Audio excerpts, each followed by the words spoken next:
Hi guys, this is Melvin once again and welcome back to my YouTube channel. Sa video pong ito ay babahagi ko po sa inyo ang aking pag-apply nitong More Pautang Loan Hub.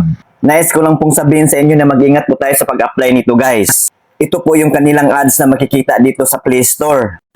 Ang maximum loan amount daw nito ay hanggang 100,000 pesos. Ang interest rates ay mula 0.03% hanggang 0.05% per day. Fast and secure verification daw kuno.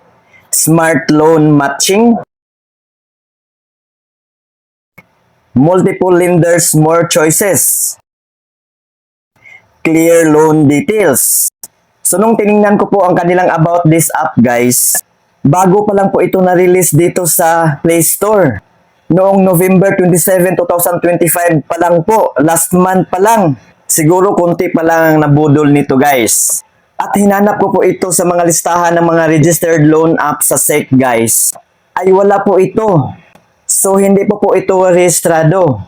So sinubukan ko itong applyan guys para malaman po natin ang sistema nila. So in-install ko ito. So nung na-install na ay in-open ko na.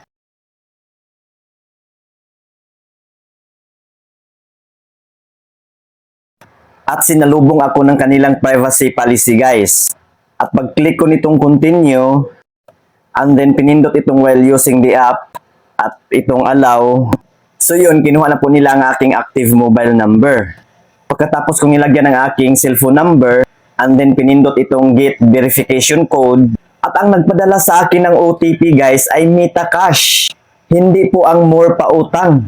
So meaning, isang kumpanya lang ito ng MetaCash. So nung nilagay ko na dito ang OTP na sinend nila at pinindot itong confirm, ay may 5 tanong na nakasunod. May mga overdue ba daw tayo within 6 months? Ano raw ang ating longest overdue period? Nakailang loan daw tayo dati? At ilang loans pa daw na mayroon tayo ngayon? So 0 lahat po ang nilagay ko dyan guys. At pag-click ko nitong confirm, ay hingiin na nila ang ating valid ID. At ito po yung mga valid ID na tinatanggap nila guys. Pag-ibig, health card, GSIS, OFW, TIN. Voters ID, UMID, passport, driver's license, SSS. PRC, postal ID, national ID. National ID yung electronic 1 at yung national ID daw na electronic 2. At ang sinubmit ko dito guys ay ang aking driver's license. At pagkatapos kong nasubmit ang aking valid ID at nag-selfie at pagpindot ko nitong confirm, dito na po tayo magsisimulang mag-fill up ng form. At ito po yung mga informasyon na kukunin nila sa atin guys.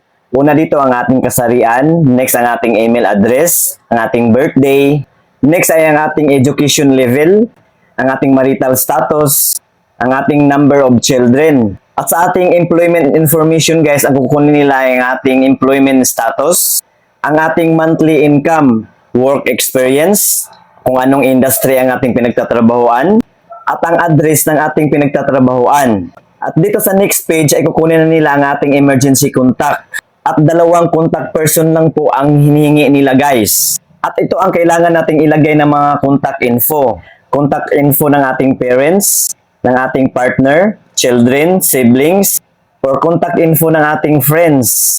Pwedeng colleagues or others. At pagkatapos ko na-fill upan ito guys at pagpindot ko nitong confirm, ay kukunin na nila ang aking bank account info kung saan ko lang ipapadisburse ang pera kung sakaling ma-approve ako dito. At ang pinili ko po dito guys ay ang aking PS bank account. Pagkatapos kong nilagay ang aking bank account info dito at pinindot itong confirm, ay ito na po ang nag-pop up. Authentication successful. And then ito ang sumunod. The credit limit has been activated. The loan application has been submitted. O diba ang daming nag-pop up? At pag pindot ko nitong confirm guys, ito na po ang lumabas. Under review pa daw ang aking application. So may quick visa na dito at Paymatic. Itong dalawang ito na siguro yung kanilang finance department. Sila siguro yung nagdi-disburse ng pera. at may loan amount na nakalagay na 2,500 pesos. So hindi po sila nagpapakita ng repayment plan guys. Ito po yung mga nakakatakot applyan kasi hindi pa natin nalaman kung magkano talaga ang kanilang i-approve at buo ba nating matatanggap yung pera na kanilang in-approve. Magtataka na lang tayo na may biglang pumasok na pera sa ating account. Nag-auto disburse na pala. Kaya mag-ingat po talaga tayo sa pag-apply sa mga ganitong klaseng ula guys. Actually, nakalipas ng mga 5 minuto ay nakuha ko na pong result nito. Ni-reject po nila ang aking application. So, buti nilang. So, that's all for today guys. Don't forget to like and share this video and subscribe my YouTube channel for more online lending app reviews. Thank you for watching. God bless us all. Goodbye.